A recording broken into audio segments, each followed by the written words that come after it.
What's up everyone and welcome back to Learn to Slip with Slick. Let me give credit where it is due. Please check out Lady Boulet's take on this subject, which prompted me to do my own video, so the link of her video will be in the description box, so go subscribe. I'm sure everyone have seen this by now. The post going around online of messages being sent to students, black students that is. There are a few out there, but they all are saying the same thing. It reads, "You have been selected to pick cotton at the Oklahoma Tulsa cotton plantation. Be ready at 5 a.m. sharp, blah, blah, blah, blah, blah." You can read the rest for yourself. These messages has been reported in at least 30 states, they say. They say federal and state authorities are working to find the origins of these racist text messages. What I've noticed is that they love watching black people stress themselves out over nonsense, and others freaking out turning to sex, drugs, alcohol, and violence against their own people to cope with things they believe they can't change. Question: if this was something real, something that was actually going to take place, who in the hell is going quietly and who is fighting? Smart people already knew this is done by racist adults or racist school children who learned it from their parents to use scare tactics on black people to knock us off our game, to get us to put all focus on negativity while we're focused on what's going on in their lives. Them folks will be immobilizing. They would love to see a mass deportation of black immigrants and mass relocation of black people to other countries so that this land could be left to them folks who believe it was built with their hands and their hands only. Let me share a video I saw on Tanya TKO channel, and yes, the link will be in the description box, so go subscribe. I want to know how it is you voted for Donald Trump when you're so into facts, because his entire campaign is not based in facts. It was all based in propaganda and emotion. I voted for Donald Trump for one reason only. His policies, if implemented, would slow the dispossession of whites in the United States. If you were to deport all illegal immigrants, if you were to think very hard about letting in any Muslims, all of this would slow the rate at which whites are becoming a minority. Why are you so worried about the white dispossession of America? Because I want my people to survive. Is that so strange? We don't control China. We don't control any place where whites are not a majority. And if we become a minority, we will not control our own destiny anymore. I grew up in this country as a minority, as the children of immigrants. I was their first child born in America. And while I didn't have much possession or didn't much control, I really enjoyed myself. And I think that if you ask a lot of Americans, they would say that I had a lot to offer this country. You know, according to you, I guess I would be perpetuating the dispossession of white America. That is true. That is true. Would you say that you wouldn't want me in this country? At some point, when my ancestors built this nation, they did not build it with the intention of giving it away to Mexicans or Chinese or Haitians or to anyone else. Do you consider, you keep saying your ancestors built this country, you consider that a fact? Who else built it? Black people, Native Americans, Chinese people who came and built the railroads. Do you think none of that could have been Italian achieved? people. But they're Europeans, aren't they? There are a few things that stood out to me in that video. It was when the white man said he voted for Donald Trump because his policies would slow the disposition of whites in the United States. He's afraid because he thinks the white race will become a minority? Like he said, he wants his people to survive. He believed they are a dying race. This is one reason they wanted to get rid of abortion, to keep these white women from getting rid of their babies, decreasing their numbers. But as long as there is other white people around the world to mate with, that would never happen.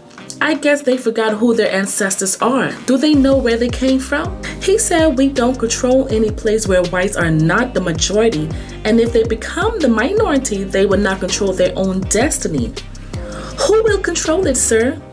It's not black people, because black people is not in the business of controlling other people's destinies. So who will control the white race destinies but white people? It only takes a few white men with money to control what they want to control. Check out the few countries in Africa and in the Caribbean. They're small in number, but they control a large portion of the country's resources. He thinks because we say a blackface in the forefront that we don't know that they're pulling all the strings. Black nations can't take a piss without the US knowing. They have wealth, the influence, and wield enormous power. Also, white people will make sure there is resources available for all white people. Lastly, he said, when his ancestors built this nation, they did not build it with the intentions of giving it away, acting like they could have done it without black people or non-whites from here or abroad. Another thing that was interesting was what was said in the comment section. I don't remember if it was in this video or another. Someone mentioned about the white man being right what he said about his ancestor building this country. And the Asian man was saying that it was blacks, natives, and Chinese people that built this country. People was going back and forth in the comment section about it. The person said the white people are the builders because they created everything and everybody else is just a laborer. I was saying you got to be bugging. It's the same thing. Black people built this country. So you know what I did? I looked it up. Let's read together. Build is a verb that refers to the process of constructing or creating something, often involving the assembly of parts or materials. It implies a more comprehensive process than just manual work. Labor is a noun that refers to physical or mental work, especially work done for wages. It can also be used as a verb to mean to work hard. Now. Just in case someone said I should have looked up builder and laborer for more clarification, I got you. So let's read on. Builder oversees the entire construction process. A builder is responsible for planning, designing, and managing the construction of a building or structure. As you can see, it includes skilled in various trades, may own their own business, and are strategic thinker. Laborer performs manual labor. Laborers are responsible for physical tasks on a construction site, such as digging, carrying materials, and cleaning up, which includes less skilled work under direction of a builder or foreman and physical strength. In essence, a builder is the architect and manager of a construction project, while a laborer is the worker who carries out the physical task. So argue about that in the comment section. I'm not gonna do it. Now back to the post of these messages. Now, the spread of misinformation to manipulate public opinion and control behavior. In other words, he who controls the narrative controls the reality. I like to say if you control their minds, you can control their bodies. This is just a game to them, watching us worry about everything those folks do and say instead of protecting our own and putting our money to greater use. Like buying up more land. We need economic empowerment, producing things that we know black people need. We need to invest in black-owned businesses, but it has to be businesses that will greatly support and promote the economic development in black community to increase home ownership, as well as give support to homeowners. Invest in media outlets to raise awareness about everything that is plaguing the black community, as well as building the community. We need our own community outreach to be more visible, like workshops, seminars. Not everyone wants to dabble in real estate, so what else can we offer? We need more plumbers, electricians, builders. We need companies that will make it much easier for doctors and lawyers to open up their own practices. More black bank owners. What about making a way for people to get into trade school, a little more appealing to the black community? Can we get back into neighborhood watch? I would like to see more neighborhood security networks. We need to amplify the voice of our community and increase their political influence. What about grocery stores? But we need more farmers, more black companies producing the foods we put in our bodies.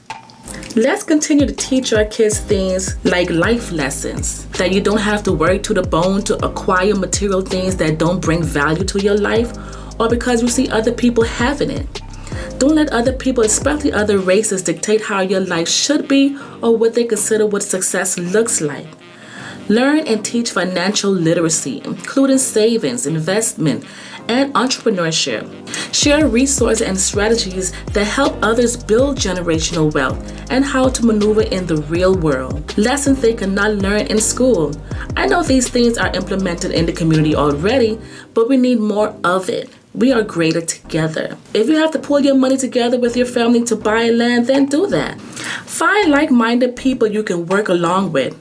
Learn how you can protect yourself and your family by any means necessary. Them folks will never hesitate to protect what is theirs and what they think is theirs. So why aren't you? Things like this do not put fear in me. I look at it and say, oh, okay, let me prepare myself and my family. Let me put things in place that is going to benefit my family if I'm no longer here. Lady Boulay was right when she said them folks are obsessed with the plantation and black people because they know they could never go back to those days, is why they have to get replacements. Anyway, guys, that's my 2 cents. Let's uplift our community one step at a time by investing in our youth, supporting black-owned business, and spreading positivity. We can create a brighter future for generations to come. Remember, we are the architects of our own destiny. Let's build a legacy of strength, resilience, and unwavering hope. Together, we can make a difference. Now, don't forget to like, share, and subscribe to the YouTube channel if you want to hear more commentary. See you in the next video.